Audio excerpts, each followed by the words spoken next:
வணக்கம். புனர்வாழ்வு அளிக்கப்பட்ட தமிழ் விடுதலை புலி கட்சியின் தலைவர் கந்தசாமி இன்பராசா ஆகிய நான் இன்று பாகம் 6 ஆறாவது பாகம் அம்புஸ் பற்றி தொடராக பாகம் 1, 2, 3, 4, 5 இன்றைய தினம் 6வது பாகம். எனக்கு நிறைய பேர் கோல் எடுத்து கேட்டிருந்தார்கள். இன்பராசா அந்த அம்புஸில் இடையில அடுத்த நாள் சம்பவம் நீங்கள் குணமண்ண டீம் அனுப்பி சண்டை நடக்குது, அதை பற்றி சொல்லலை அப்படி என்னண்டுட்டா நீங்கள் அதை சொல்லி முடிக்கலாம் தானே, ஏன் சொல்ல இல்லைன்னு சொல்லி நிறைய பேர் புலத்திலையும் தாயத்திலையும் எடுத்து கேட்டிருந்தார்கள். நிச்சயமாக எங்களோட வரலாறை கேட்கறதுக்கு ஆவலோடு இருக்கின்றார்கள்.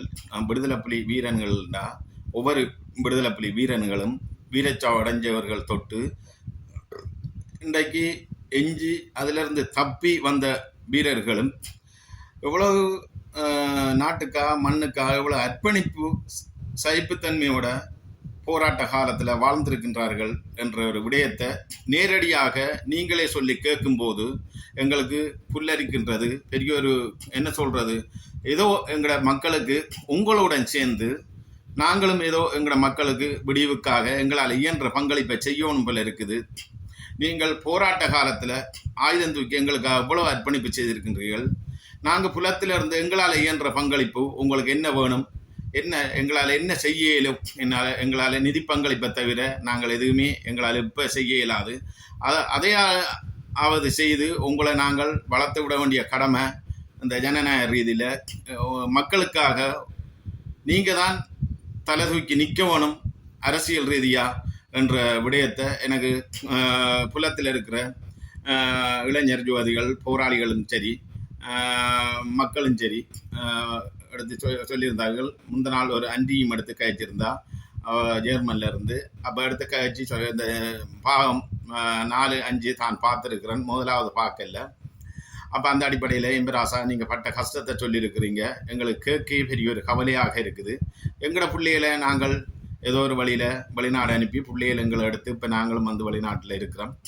அப்போ எங்களுக்கு இதுகளை கேட்க இந்த வரலாறுகளை கேட்க நேரடியாக நீங்கள் சம்பவத்தில் நின்ற நீங்களே அந்த வரலாறை சொல்லக்க நீங்கள் பட்ட கஷ்டங்களை சொல்லக்க இப்படித்தானே ஒவ்வொரு போராளிகளும் உணவின்றி சாப்பாடு தண்ணியின்றி இன்றைக்கு காடு மேடு வழியை திரிஞ்சு காயப்பட்டு மீண்டும் சேராமல் எத்தனை உயிர்கள் காடு வழியெல்லாம் போயிருக்கின்றது எங்களோட போராட்ட வரலாற்றில் போராளிகளில் உயிர்கள்.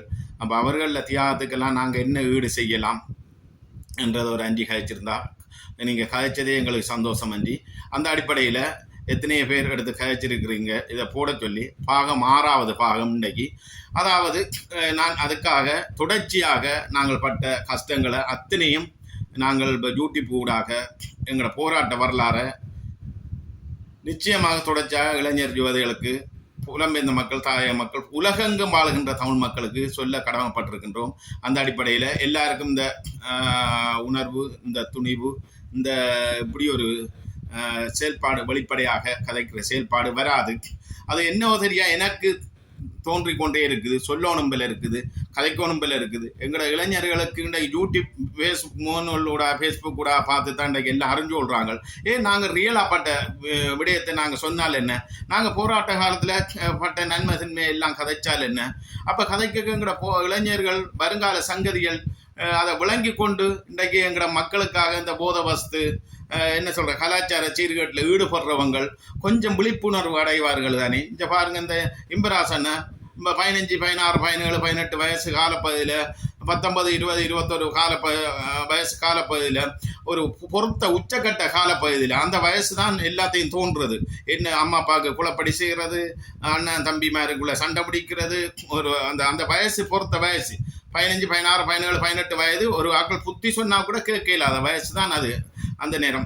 அப்போ அப்படி இருக்குது. இப்போ இருக்கிற வயசும் அப்படித்தான், குளப்படியான வயசும் அந்த 19, 20, 21, 22 வயசு. ஆனால் ஒன்றை மட்டும் உங்களுக்கு இப்போத்தைய இளைஞர் யுவதிகளுக்கு நாங்கள் சொல்லிக்கொள்ள விரும்புகிறோம். உங்களை மாதிரி நாங்கள் கொடுத்து வைக்கையில் நாங்கள் 15 வயசுலேயே போராட்டத்துக்கு 16, 17, 18, 19, 20, 21, 22, 23, 24, 25 அந்த பொறுத்த வயசெல்லாம் போராட்டத்துக்குள்ளே அடங்கிட்டு நாங்கள் உல்லாசமாக சுதந்திரமாக இருந்த காலம் குறைவு. போராட்டத்துக்காக எங்களை அர்ப்பணிச்சிட்டோம். உண்மையில். அப்போ அது உண்மையை மிகப்பெரிய தியாகம் செய்த நாங்கள் போராளிகள் ஒவ்வொருவரும், நாங்கள் ஒவ்வொருவரும் வீரச்சாவு அடைஞ்சவர்களும் இன்றைக்கு எனக்கு சொல்லக்கூடிய மாதிரி இருக்குது. ஆனால் வீரச்சாவு அடைஞ்சவங்களோட வரலாறு இந்த எங்களுடைய இந்த நான் பட்ட கஷ்டம் இந்த அம்புஸுக்கு பிறகு பாகம் 1, 2, 3 அது எங்கே போய் முடியுதே தெரியாது. அதுக்கு பிறகு எங்களோட இருந்த போராளிகள் எங்களோட கதைச்சு கொண்டு இருக்கக்குள்ள இராணுவத்தினர் அடித்து வீரச்சாவு அடைஞ்ச போராளிகள் கண்ணுக்கு முன்னே நடந்த சம்பவத்தை நான் அடுத்த கட்டம் பாகம் அப்படியே தொடர்ச்சியாக நான் இந்த வரலாறை சொல்றதுக்கு இருக்கிறேன். நிச்சயமாக சொல்லுவேன். சொல்லி எங்களோட இளைஞர் ஜோதிகள் எங்களோட மக்களுக்கு இதிலிருந்து நாங்கள் எங்களோட வரலாறை சொல்லி நாங்கள் ஆறுன்றதை போராட்டத்துக்காக நாங்கள் என்ன அர்ப்பணிப்பு செய்திருக்கிறோம்ன்றதை விளங்கி கொள்ள வேண்டிய தேவைக்காக நான் சொல்லிக்கொண்டே இருப்பேன் என்ற விடயத்தை இதில் சொல்லிக்கொண்டு உண்மையில் பாகம் 6வது பாகம் அன்றைய தினம் என்னன்னு சொன்னால், நான் அப்படியே நடந்து வந்து கொண்டிருக்கிற நிலைமையில் ஒரு 6:30 7 மணி 7:30 இருக்கும் என்று 7:30 8 மணிக்குள்ளேயும். அப்போ நான் மணிக்கூட கட்டியிருக்கிறேன், டைம் பார்த்தேன்னா 8 மணிக்குள்ளே இருக்கும். சண்டை நடக்குது. அப்போ சண்டை நடந்தே நான் வந்த பக்கம் பின்னுக்கு சண்டை நடக்குது. நான் இங்கே முன்னுக்கு வந்துட்டு எனக்கு பின்னுக்கு சண்டை நடக்குது. பெற்றும் சண்டை, அந்த 50 சண்டை. இப்போ எங்களுக்கு சண்டையண்டா அந்த என்ன இராணுவம் படுத்திருந்து அடிக்கிற அம்புஸ் விளங்கும் தூரத்தில் இருந்தாலும், இது ஆமி தான் அடிக்கிறான் இல்லை இப்போ இயக்கம் அடிக்குது என்றது அந்த எதிரொலியில் விளங்கும் சண்டையில். கொஞ்ச நேரம் அப்படியே இருக்க படம் கொஞ்ச நேரம் இது சண்டை இட்டஞ்சு டம் டும் டம் டும்மென்று டொங்கான் அடியும் இது ஆரம்பிச்ச அடியும் விளங்குது. அப்போ என்ன சண்டை நடக்குது. அப்போ நான் காட்டுக்குள்ளே நிற்கிறேன். எனக்கு ஒரு கிட்டத்தட்ட நான் நிற்கிறேன் ஒரு 2 கிலோமீட்டருக்குள்ளே சண்டை நடக்குது. பட்டி சத்தம் கேட்குது காட்டுக்குள்ளே. அப்போ காட்டுக்கு இன்னும் கூட கேட்கு. அப்போ நான் ஓடி போய் ஒரு மலை கல் ஒன்று இருந்தது, அதில் ஏறி இருந்து பார்க்குறேன். இதுகள் மயில்கள் அவங்க தூரத்தில் பறக்குது இதுகள். அப்போ அதுக்குள்ளே சண்டை எழும்புது. டம் டம் ரோஸ் எல்லாம் அந்த மேலால் போகுது. அப்போ என்ன இஞ்சால திசை அந்த மலையில் ஏறி இருந்து பார்க்க ஒரு அளவான மலை. அது இப்போ கொம்பனாச்சி வட்டைன்னு சொல்கிறது இயக்கத்தில் இருந்தாங்களே தெரியும், இதை கேட்குறாங்களே தெரியும். அந்த மலையிலேருந்து பார்க்க அந்த காட்டுக்குள்ளே அந்த காடெல்லாம் ஒரே மட்டத்துக்கு இருக்குது, வெட்ட தெரியாது. அப்போ அதுக்குள்ளே சண்டை நடக்குது. அப்போ எனக்கு திசை தெரியுது இல்லை. இது இஞ்சால அல்லக்கந்தலாயா, இஞ்சால அலுவிலியா ஊர்கள் இருக்குது, இஞ்சால சேருவிலியா, அப்போ இஞ்சால வெளிவையா மட்டக்கள பக்கம், அந்த பக்கமாக வெளிக்கந்தன்றது கந்தக்காடு வெளிக்கந்தன்ற அந்த காட்டுக்குள்ளே நிற்கிறேன் நான். அந்த கந்தக்காடு நம்ம புனர்வாழ்வுக்கு கொண்டு போய் விட்ட அந்த கெங்க கரையோட விட்டு பூசணி செய்ய வச்ச எங்கட போராளிகளை கொண்டு விட்டு அந்த காட்டுக்குள்ளே நான் வழிமாறப்பட்டு போய் நிற்கிறேன் பெருங்காட்டுக்கு. அப்போ எனக்கு விளங்கு இஞ்சால சிங்கள பிரதேசம், வளர்ச்சி சிங்கள பிரதேசம் தான் அந்த காடு. அப்போ நான் மலையிலேருந்து கொஞ்சம் நேரம் இருந்து ஜோதிச்சிருந்தோடு சரின்ட்டு நடந்து அப்போ நடந்து வந்தால் அடுத்த நாள் தான் இந்த சம்பவம். அப்போ நடந்து வாரம் அப்படியே நடந்துட்டு வந்தால் ஒரு பேஸ் ஒன்று இருக்குது, அடிப்பட்ட பேஸ் அந்த காட்டுக்குள்ளே. அந்த நேரம் இந்திய இராணுவம் இருந்த பேஸ். அதில் பெசர்க்குங்க என்று சொல்கிறது, அதெல்லாம் கூடுதலாக பழைய ஆக்கள் நாம் இருந்த பயிற்சி எடுத்தவங்க 89 காலப்பகுதி 88 காலப்பகுதி அந்த பேஸ் இருக்குது, அடிப்பட்ட பேஸ். அப்போ எனக்கு தண்ணி தாவமும் எடுக்குது. அப்போ சரி என்று சொல்லி போட்டு அப்படியே அந்த பேஸ் இருக்குது. அப்போ பேஸ் இருந்தாலும் ஒரு மனப்பயம் ஒன்று இருக்குது. என்னென்னா அப்போ பேஸ் பெருஞ்சோளக்காடு கீழே அப்படியே வெட்டியாக இருக்குது, கீழே அப்படியே நடத்துலையும் பேஸ். அப்போ எங்களோட கொட்டில்கள், பழைய தயாரங்கள் அப்படியே எல்லாம் கிடக்கு இந்த பேஸ், அந்த பழைய பேஸ் இந்தியன் இராணுவம் இருக்கிற பேஸ். அது அப்போ கிணறு ஒன்று இருக்குது, கிணறு அந்த மூடி கிடக்குது. எல்லாம் கஞ்சல்கள் விழுந்து அந்த இதெல்லாம் விழுந்து மரங்கள் மட்டைகள் இந்த இதெல்லாம் மேலே அலம்பெல்லாம் விழுந்து அந்த மூடுப்பட்டு கிடக்கு. ஆனால் மட்டத்துக்கு தண்ணி நிற்கிது. அப்போ என்ன தண்ணி தாகமாக இருக்குது. அப்போ தண்ணியை கண்ட ஆசை ஒன்று வரும். அப்போ சரியென்று சொல்லி போட்டு போயிட்டு கொஞ்சம் எடுப்போம்னு பார்த்தோம், தண்ணி எடுக்கிறதுக்கு இல்லை. அங்கே இங்கெல்லாம் ஓடி பார்த்தோம், ஒன்றுமே இல்லை தண்ணி எடுக்க. அப்போ டப்புன்னு நான் என்ன செய்தேன், ஷர்ட்டை கலட்டிட்டு அப்போ எனக்கு ஒரு தெளிவாக இருக்குது, பேஸுக்குள்ளே வெட்டியாக இருக்குது. அப்போ என்ன நான் முதல் தரம் வழிமாறினையில் எனக்கு கொஞ்சம் அனுபவம் இருக்குது. அந்த முதல் தரம் அந்த பெரிய ஒரு 50% மனப்பயம், இதில் கொஞ்சம் பயன் தெளியுது. அப்போ டப்புன்னு என்ன செய்தேன், ஷர்ட்டை கலட்டி போட்டு அவங்க எல்லாம் அங்கே பார்க்குறோம், ஒன்றும் இல்லை. அப்போ என் கையில் ரைவில் இல்லை, குண்டு தான் இருக்குது கையில், ரைவில் தண்ணிக்க விட்டுட்டேன். அப்போ அங்கே பார்த்துட்டு ஷர்ட்டை கலட்டி நார்மல் வரி ஷர்ட்டு தான் போட்டிருந்தேன். வரி ஷர்ட்டு வரி ஜீன்ஸ். ஆனால் காலில் வாட்டாவும் இல்லை, ஒன்றும் இல்லை, வாட்டா எல்லாம் கலட்டி தண்ணிக்கே விட்டுட்டேன். அப்போ சரியண்டா என்ன கோல்சர் கிடக்கு, சைட் கோல்சர் AK -2 வச்சுருந்தேன்னா. அப்போ ஹோல்சரும் 2 குண்டு இருக்குது. அப்போ ஒரு குண்டை விளாங்கா குண்டை நான் கையில் வச்சிருக்கிறேன். அப்படியே இதோடு அப்புறம் ஹோல்சரை கலட்டினேன். அப்போ ஹோல்சரை கலட்டி போட்டு ஷர்ட்டை மலமலண்டு கலட்டிட்டு திரும்ப ஹோல்சரை போட்டு லொக் பண்ணிட்டு, ஏன்னா தச்சனாமி என்றாலும் ஹோல்சரோடையாவது ஓடலாம் அதோடு ஷர்ட்டை அப்படியே இதாண்டி போட்டு முடிஞ்சு போட்டு அந்த ஃபுல் கை ஷர்ட்டை முடிஞ்சு போட்டு அப்படியே இட்டத்தில் விட்டேன். தண்ணி ஃபுல்லாக நனைய மேலே தூக்கி எடுத்து ஷர்ட்டை புழிஞ்சு விட்டு தண்ணியை குடித்தேன். ஆனால் தண்ணியை ஊற்று பார்க்க செட்டியான புழு, அந்த திரை புழு, அந்த சிவப்பு புழு, அந்த புழு தான் ஓடுது தண்ணியில் ஷர்ட்லேயும் ஒட்டி வருது. அது அப்படியே துள்ளும், இப்படி துள்ளும். அதெல்லாம் எனக்கு விளங்கலை. அப்படியே திரும்ப ஃபுல்லாக நினைப்பேன். ஒரு இந்தளவு தான் தண்ணீரை ஆழம், மேலே இருந்த ஆழம், கீழே கிணறு ஆழம் கீழே. அப்போ ஷர்ட்டை திரும்ப நினைச்சு அப்படியே ஒத்தகையில் புளிஞ்சு இப்படியே குடித்தேன். அப்போ குடிக்க ஒரு ஹப்பியாக இருந்தது. தண்ணி ஏதோ அந்த தொண்டைக்கு தண்ணி போக இந்த திரும்ப ஒரு பூரிப்பும் உஷாரும் வருது. அந்த என்ன பெரிய சாப்பிட்ட மாதிரி இருக்குது. அந்த நேரத்தில் தண்ணியை குடித்தாலே இன்னும் ரத்த ஓட்டம் கூட அந்த கொஞ்சம் மகிழ்ச்சியாக இருக்கிற மாதிரி, அந்த உடம்புக்கு கொஞ்சம் பூரிப்பாக இருக்குது. அப்போ சரியான்னு சொல்லி போட்டு டப்பனை ஷர்ட்டையும் எடுத்துட்டு ஒரு கொஞ்சம் தூரம் ஓடணும். அந்த ஓட்டம் நடையுமா போய் காட்டுக்குள்ளே காட்டுக்குள்ளே அங்கே அந்த நல்ல காடுகள் இருக்குது. ரிசல்ட் பார்த்து அதுக்கு பூரலாம். பூந்தா இப்போ நாங்கள் பூந்திருந்தா எங்களுக்கு தெரியும் வெளியில் ஊத்து பார்த்தால். ஆனால் அவன் வேற வெளியிலேருந்து வராங்களே தெரியும், எங்களுக்கு தெரியும் யாரும் போனாலும். அப்போ அப்படியான ஒரு வெள்ளம் பத்தை அதுக்குள்ளே போய் பூந்துட்டு ஷர்ட்டை நல்லா புளிஞ்சு விட்டுட்டு என்ன செய்யணும், கோல்சரை கலட்டி வச்சுட்டு திரும்ப ஷர்ட்டை போட்டு பட்டன்லாம் போட்டி நெஞ்சுக்கு போட்டி திரும்பி கோல்சரை போட்டுட்டு இது இப்போ முதல் நாள் அம்புசம் அடுத்த நாள். அப்போ சரின்னு சொல்லி போட்டு நடந்து வா.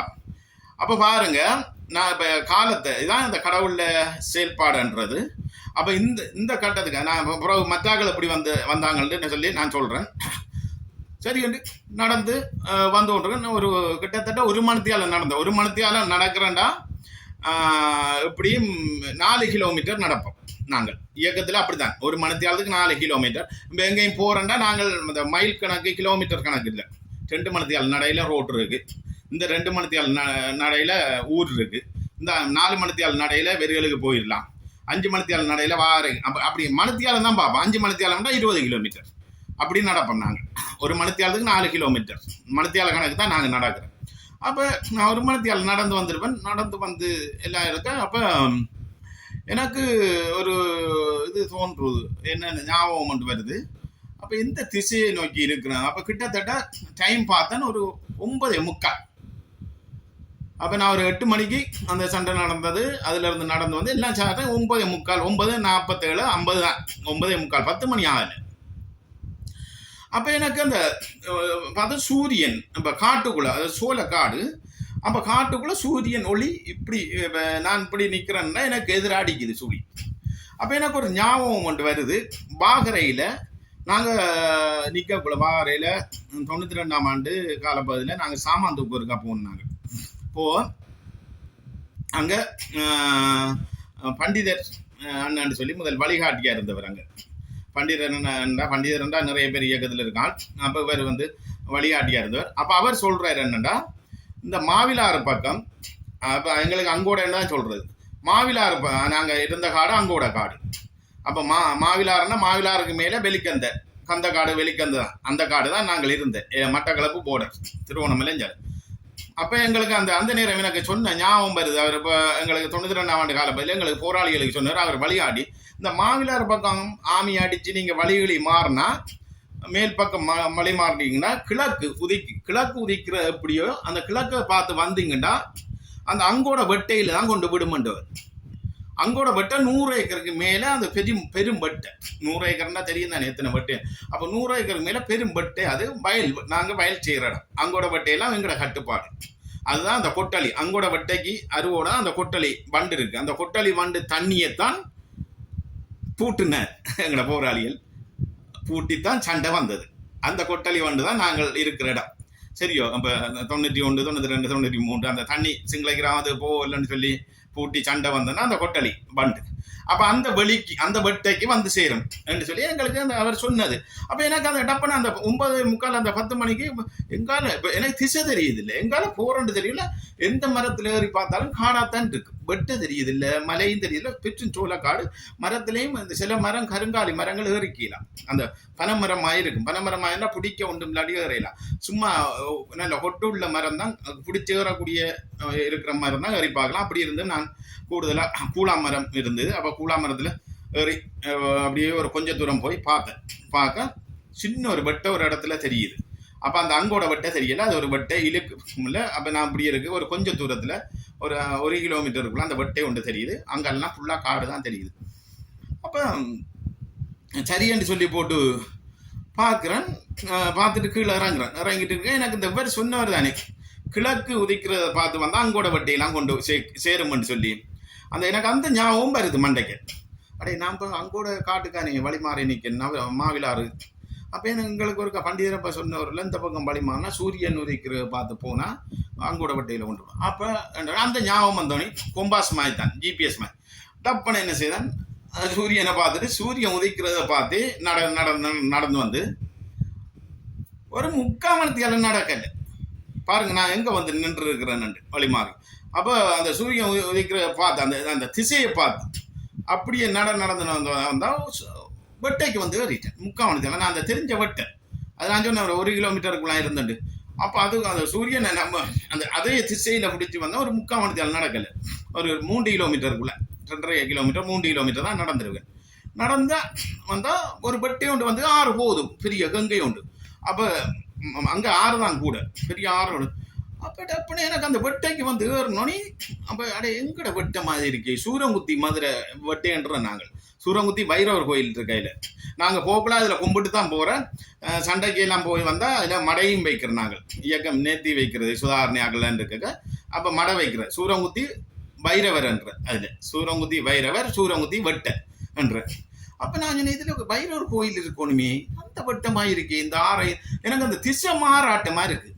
அந்த வழிமாறி வந்து நான் தானே அந்த வழிமாறினா எங்களுக்கு திசையிலலாம் மாறாட்டம் ஒன்று இருக்கு. சாப்பாடு இல்லை, நட களை, இனி மன பயங்கள், அச்சங்கள், காட்டுக்கு இருக்கிற மிருகங்கள் எல்லாம் மனசுக்கு போய் அந்த எங்களுக்கு ஏம்பளிச்சு போயிடும் நாங்கள். அப்போ எங்களுக்கு எல்லாத்த பார்த்தாலும் ஒரு நாங்கள் நடந்து வரக்க ஒரு என்ன செய்யும், நிற்கும் காட்டுக்குள்ள. மரம் வந்து கத்துற சாய் வித்தியாசமாக காத்தும் கையில் இருக்கிற ரயில் கீழே விடும். பேக் கண்டு கிட்ட நாங்கள் நடந்து போக பேக் கண்டு பெரிய சத்தமாக கத்தும். அந்த கத்துனா எங்களுக்கு ஒரு அதிர்ச்சியாக இருக்குது. அந்த பயந்து போயிடும் டப்புன்னு. அந்த கிட்ட இருந்து கத்தி போட்டு தான் ஓடும் மரம். அப்போ அப்படி அதே மாதிரி கிட்ட இருந்து இப்போ வேற மிருகங்கள் அந்த நாங்கள் நடந்து வரக்க சரசரசரந்து பெருசாக ஓடுற மாதிரி இருக்கும். அப்போ எங்களுக்கு கரடி ஓடுற மாதிரி இருக்கும். அந்த அப்படியெல்லாம் மாறாட்டம் வரும் அந்த நடந்து வரக்க. அந்த தனியாக நாங்கள் 4 பேர் 5 பேர் தான் எங்களுக்கு அந்த சிந்தனை இருக்கா தனியத்தானே. அப்போ எங்களுக்கு எதுவும் நடக்கலாம். மிருகத்தால் ஒரு ஆபத்து நடக்கலாம், பாம்பால் ஒரு ஆபத்து நடக்கலாம், யானைகள் முதலைகளால் ஆபத்து. இப்போ காட்டுக்குள்ளே ஆறு கிடக்க எல்லா ஆபத்தும் இருக்குது. நம்ம தனியாக வரக்க எங்களுக்கு எல்லா பயமும் இருக்கும், இராணுவத்தால் மட்டும் இல்லை. அப்போ இப்படி இருக்க வந்து திசையை பார்த்தேன் ஒரு 200 மீட்டர்ல அந்த சூரங்குத்தி வைரவர் கூழாமரத்துக்கு தான் அந்த வைரவர் இருக்கு. அந்த வைரவர் 200 மீட்டர்ல இருக்கு. மலமலாண்டு ஓடுறேன். ஓடி போய் பார்த்தா வைரவர் போய் நான் சொன்னேன் எங்கே போனாலும் நான் ஒரு கோயிலில் வந்து ஏறுறேன். அப்போ எனக்குள்ள ஒரு சக்தி இருக்கா இல்லையா? இன்றைக்கு நான் உங்களுக்கு முன்னுக்கு வச்சு கதைக்கிறேன்டா எனக்குள்ள ஒரு தெய்வ சக்தி இருக்குது. அந்த தெய்வ சக்தி வந்து மாவீரர்களில் ஒரு சக்தி தான் அது எனக்குள்ள. நான் நிச்சயம் இந்த தெய்வ சக்தியை வச்சு சொல்கிறேன். நிச்சயம் வடக்கு கிழக்க இன்னொரு 5 வருஷம் 10 வருஷத்துலேயே புலிகள் என்ற பெயரோட புலிகள் தான் அரசியல் ரீதியாக இங்கே பெறுவார்கள். புலிகள் தான் வடக்கு கிழக்க ஆள போகிறாங்களா. அந்த சக்தியை வச்சு நான் சொல்கிறேன். ஏன்னா நான் முதல் வழி மாறக்கையும் ஒரு கோயில் தான் வந்து காட்டுக்குள்ளே ஒரு நான் சொன்ன ஒரு சூலங்குத்தி இருக்கு, ஒரு முருகன் கோயில்னு சொல்லி தீர்த்தக்கரை.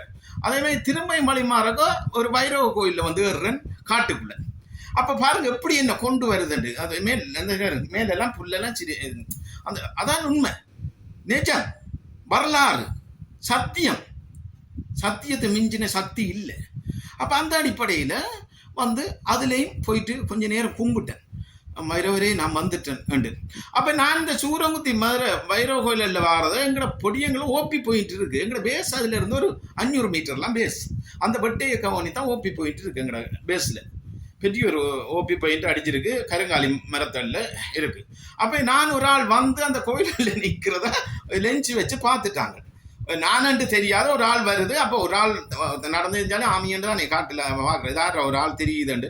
அப்போ ஆரோ ஒரு நபர்ன்னு சொல்லி அங்கே வச்சு பார்த்துட்டால் பார்க்க விளங்கிட்டு ஆரோ ஒரு ஆள் வழி மாறி வந்துட்டு. அப்போ இங்கே சுதாரணைக்கெல்லாம் சொல்லி வேசில் இருந்த எல்லாருக்கும் சுதாரணை ஒரு 15 பேர்கிட்ட அனுப்பிட்டார். ஓடுங்கடா போய் கூட்டிட்டு வாங்கடா அப்படின்னு சொல்லி பேஸில் நிற்கிறான். குணமுன்னெல்லாம் நிற்கிறார் மாவட்ட தளபதி எல்லாம் ஒரு 80, 90, 100 பேருக்கு மேலே நிற்கிறான். அப்போ எனக்கு இந்த சம்பவம் தெரியாது. அப்போ நான் பரி ஜூனியர் தான், கோல்சர் தான். அப்போ கும்பிட்டுட்டு இன்னொரு சக்தி என்ன வருதுன்னா, அந்த சூரங்குத்தி மதுரை நாம் வந்து ஏறின துண்டு அப்படியே லைன்ல எங்கட ஸ்டோர் இருக்கு. மேலே மரங்கள்ல அரிசி சீனி 50 மூடை சீனி 50 மூடைண்டா 50 பார்சல் 25 கிலோ மேலே தகர கொட்டியில் அடிச்சு 4 மரத்துக்கு மரம் கட்டி தகர கொட்டியில் அடிச்சு நாங்கள் பறன் அடிச்சு வச்சிருக்கோம். அந்த அதுக்கு கீழே எங்கட மைன்ஸ் வச்சிருக்கோம், ஜோனி மைன்ஸ் எங்கட. அப்போ அது ஃபுல்லாக 2-3 ஸ்டோர் இருக்கு. அப்போ நான் அந்த காட்டுக்குள்ளாலாம் வந்தது.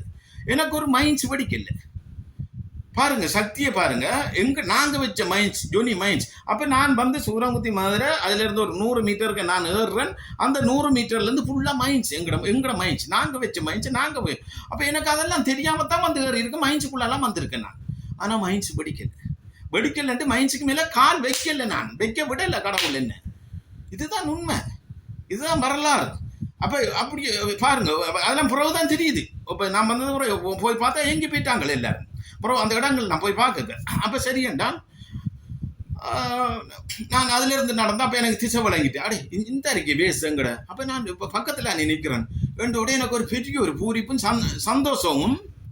ஆனால் இன்னொரு பயம் ஒன்று வருது. என்னண்டா இடையில சண்டை நடந்து தானே எங்களுக்கு. அப்போ இந்த டைமில் நான் இங்கே போய் நிற்கிறேன்.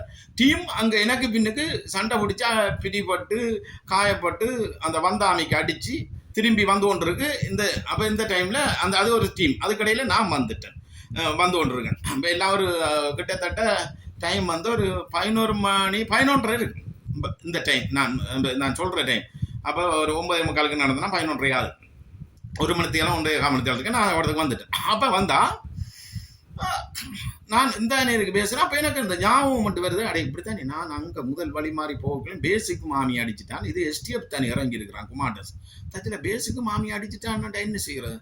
அப்போ இங்கே வந்துட்டோம் என்று சொல்லி போட்டு அந்த சிந்தனை வருது. இருந்தாலும் போய் ஒரு இவ்வளவு தலைக்கு மேலே நாங்கள் போகிற வெட்ட நானல் புல் இருக்கு ஆற்றுக்கரையோட. அந்த ஆற்றுக்கரையை பிடிச்சி போகிறோம். ஆற்றுக்கரையால் போய் எங்களோட பேஸ் கிட்ட போனால் அதில் எங்களோட பேஸ் காளிவாஞ்சான் அந்த பேஸ் கடக்க முதல் ஒரு கட் அவுட் இருக்குது. அதில் எங்களோட கெல்பஸ் மாதிரி இருக்கிற தவமண்ண ஐயாண்ண எல்லாரும் அதில் கோப்ரல் அந்த கோப்ரல்னு சொல்லி இப்போ இங்கே இருக்கிறார். இப்போ எங்கே ஒடியாட்டில் இருக்கிறார் வழிகாட்டி. அவங்களெல்லாம் அதெல்லாம் மாடு வச்சுருப்பாங்க, பசு மாடெல்லாம் வச்சு பட்டியில் பால் கறந்து தயிரெல்லாம் போட்டு எங்களுக்கு தருவாங்க. அவடத்துக்கு போயிட்டு எங்களை அதான் கட் அவுட். அவடத்துக்கு போனால் அந்த கெங்கு இறங்கின உடனே அதில் இருந்து ஒரு 100 மீட்டர் தான் எங்களோட பேஸ்.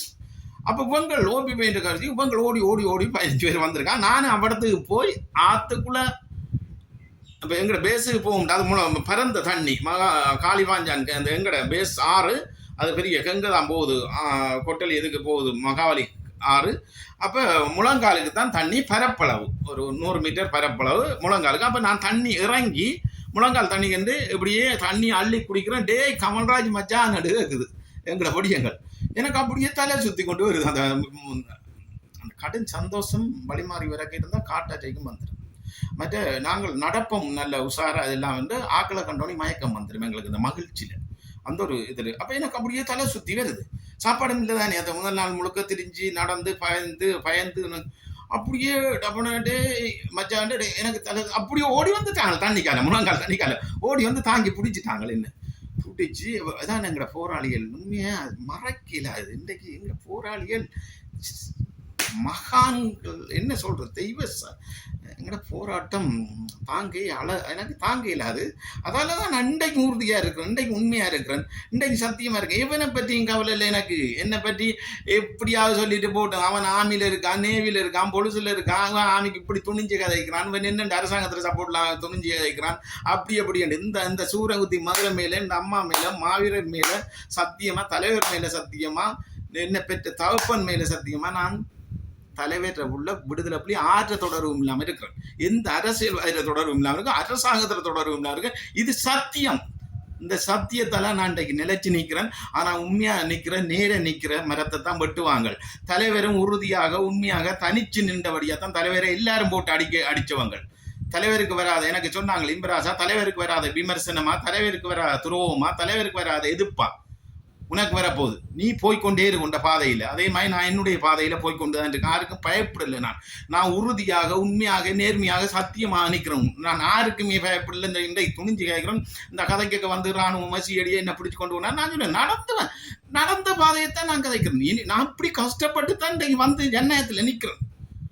நான் வந்து மற்றவங்க கோட் சூட் போட்டு 5 வயசுலேருந்து கொழும்புல படித்து கொண்டு 5 வயசுலேருந்து அங்கே சிங்களமும் படித்து ஆங்கிலமும் படித்து கொண்டு இங்கே வந்து தெற்கில் படிச்சுட்டு இங்கே வந்து என்ன எங்கட வடக்கில் வந்து நான் அரசியல் செய்யலை. கஜேந்திரகுமார் மாயி சுமந்திரம் மாயி நான் வாழலை. சரியா? அப்போ நான் போராட்டத்தில் கற்று வந்த கஷ்டத்தை நான் எங்கட இளைஞர் யுவதிகளுக்கு சொல்கிறேன். இனி இப்படி ஒரு போராட்டம் வரக்கூடாது, ஆயுத போராட்டம் வரக்கூடாது. நாங்கள் ஜனநாயகத்தில் அரசியல் தீர்வை பெற்றுக்கொள்ளணும்ன்ற வரலாறைத்தான் சொல்கிறேன். நான் கற்றுக்கொண்ட பாடத்தை சொல்கிறேன். நான் இன்றைக்கு எல்லா அமைப்புகளும் ஆயுதம் ஏந்தின அமைப்புகள் இருக்கிறாங்க இன்றைக்கு ஆட்சியில். அப்போ நான் யாருக்கும் பயப்பட வேண்டிய தேவையில்லை. இது வந்து நான் எதையும் சொல்லலை. நான் பட்டு வந்த கஷ்டம் இப்படி. நான் வந்து சும்மா வந்து அரசியல் செய்யலை. நான் ஒரு போராளி, தியாகம் செய்திருக்கிறேன், அர்ப்பணிப்பு செய்திருக்கிறேன். இன்றைக்கு இன்றைக்கு வந்திருக்குன்னு சொன்னால் மாவீரர் போட்ட பிச்சை, மாவீரர் எங்களுக்கு போட்ட பிச்சை எஞ்சிய போராளிகளுக்கு, உண்மையான போராளிகளுக்கா, உறுதியான போராளிகளுக்கா, சத்தியமான போராளிகளுக்கா, இதே சுத்தியோட இருக்கிற போராளிகளுக்கு மாவீரர் போட்ட பிச்சை. அந்த பிச்சையில் தான் இன்றைக்கு நாங்கள் மக்களுக்கு ஏதோ செய்ய வேண்டிய தேவை இருக்குது. அந்த தேவைக்காகத்தான் நாங்கள் உயிர் வாழ்கிறோம்னு சொல்லி நான் கதைப்பேன். பயம் இல்லை. உங்களுக்கு அதைத்தான் சொல்கிறேன். நீங்கள் ஆற்ற கதையும் கேட்கும். நான் புலம்பெயர்ந்த மக்களே, இளைஞர் யுவதிகளை, நான் கதைக்கிற உண்மை பொய் கதைக்க இயலாது. இப்படி ஒரு இதய சுத்தியோட தெய்வ பக்தியோட ஒரு தெய்வ உணர்வோட கதைக்கிறவன் வந்து பொய் சொல்ல மாட்டான். பொய் சொல்ல வேண்டிய தேவை இல்லை. என்ன தேவை இருக்கு? சொன்னா சொல்லிட்டு போ. இன்றைக்கு நாங்கள் இராணுவத்தோட அரசாங்கத்தோட நாங்கள் இருந்தால் ஏன் இப்படி உங்கள்கிட்ட கத்தணும்? நாங்கள் ஏன் தொண்டங்களையே கதைக்கணும்? ஏன் நாங்கள் வேதனைப்படணும்? ஏன் இன்றைக்கு ஒரு அரசாங்கத்தோட இருந்து எங்களுக்கு ஒரு மாவட்ட கோஆர்டினேட்டர் தாங்கன்னு சொல்லி போட்டு நாங்கள் அவங்களுக்கு சப்போர்ட் பண்ணி கொண்டு போகலாம். அல்லது இன்னொரு அரசியல்வாதி பின்னால் இருக்கின்ற காசை தாங்க, வாகனத்தை தாங்கன்னு சொல்லிவிட்டு தமிழரசு கட்சி பின்னால் நின்று கங்கணம் கட்டி ஆடுற மாதிரி நாங்களும் ஒரு அரசியல்வாதி பின்னால் நின்று ஒரு மாவட்டத்தில் ஒரு பிரதேச ஒரு மாநில சபை எடுத்து போட்டு போகலாம், செல்வாக்கு பயன்படுத்திட்டு போகலாம். அப்போ அப்போ அதெல்லாம் இல்லாமல் தனித்துவம் என்று கத்திரமண்டா என்ன காரணம்? புலி என்ற அகங்காரம், புலி என்ற துணிவு, புலி என்ற வீரம், புலி பட்ட கஷ்டத்தை சொல்றதுக்கு புலிதான் வேணும். புலி பட்ட கஷ்டத்தை சொல்றதுக்கு எலி வரக்கூடாது, புலிதான் வேணும். அப்ப நான் இப்படி ஒரு தனித்துவமா நின்றா தான் எங்கட இளைஞர்கள் யுவதிகளை இனி வரலாறை சொல்லி அவங்களை காப்பாற்றி அவங்களை நல்வழிப்படுத்தி எங்கட போதவசத்துல இருந்து கலாச்சார சீர்கேட்டில இருந்து எங்கட மக்களை மீட்டு ஒரு அரசியல் தீர்வு நாங்கள் பார்லமெண்டம் போனா தான் புலிகளாகிய நாங்கள் இந்தியாவோ மத்தியஸ்தமா இருக்கிற நாடுகள்கிட்ட போய் நாங்கள் கதைச்சு நாங்கள் புலிகள் ஜனநாயகத்தில் வந்துட்டு நீங்க அரசியல் தீர்வை முன்வைங்க. இந்த 17 வருஷம் கடந்த நிலையில இந்த அரசியல்வாதி மேலால எந்த முடியும் பெறல. இன்றைக்கு நாங்க வந்துட்டு எங்களுக்கு ஒரு தீர்வு திட்டத்தை வைங்க, நாங்க போராடின நாங்க அடிச்சு சொல்லலாம் மேசையில் பார்லமெண்டத்தில் என்று சொல்லிக்கொள்ள விரும்புகிறேன். எனக்குள்ள ஒரு சக்தி தான் இருந்து கழிச்சு இவ்வளோ ஆவசமாக கழிச்சதுன்னா எனக்கு அவ்வளோ ஆத்திரம் ஆவசமாக இருக்குன்னு சொன்னால் உண்மையை விளங்கி கொள்ளுங்க. இதான் ஒன்று பாகம் 6 இது உண்மையில் அப்படின்ற பேஸுக்கு வந்த பொடியங்களை தூக்கிட்டு வந்துட்டாங்க. அப்போ என்ன ஆளையால் தோல்லையே தூக்கிட்டு வந்துட்டான். வந்த உடனே உடனே குணமண்ணை வந்து பார்த்துட்டு உடனே கை தந்தில்லாண்டு அப்போ சுதாரணையும் வந்து பார்த்துட்டு கட்டி அணைச்சி போட்டு சேர்த்துட்டாப்பா. அவள் பாண்டியனும் வந்துட்டு நான் வந்து சேர்த்து 2 மணிக்காலத்துக்கு முதல் ஏதோ பாண்டியன் அதே பாதையால் தவண்டு ஏதோ ஒரு வழியில் வெடிப்பட்டத்தோட ஜீன்ஸையும் கலட்டி விட்டு ஜட்டியையும் கலட்டி விட்டு ரைவில் ஊண்டி ரத்தம் ஓட இரவு முழுக்க நடந்து பகல் முழுக்க நடந்து ஏதோ அரைச்சி வந்து இவங்க வந்து தூக்கிட்டு வந்துட்டாங்களே ஏதோ ஒரு வழியில். அந்த வரலாறை நான் அடுத்த பாகம் 7ல் நான் சொல்கிறேன். மற்ற ஆக்கள் எப்படி தப்பி வந்தாங்க, அப்புறம் நாங்கள் போய் எப்படி ஆயுதம் எடுத்து நாங்கள் அந்த இடத்துல எப்படி எத்தனை இராணுவம் பொசிஷன் படுத்திருக்கிறான், எத்தனை நாள் படுத்திருக்கிறான், பேப்பர் பார்த்ததுலேருந்து டிவி வச்சு கொடுத்ததுலேருந்து அதெல்லாம் பார்த்த தடயங்கள் எல்லாம் நாங்கள் அடுத்த பாகம் இது 6, 7ல் சொல்கிறேன்.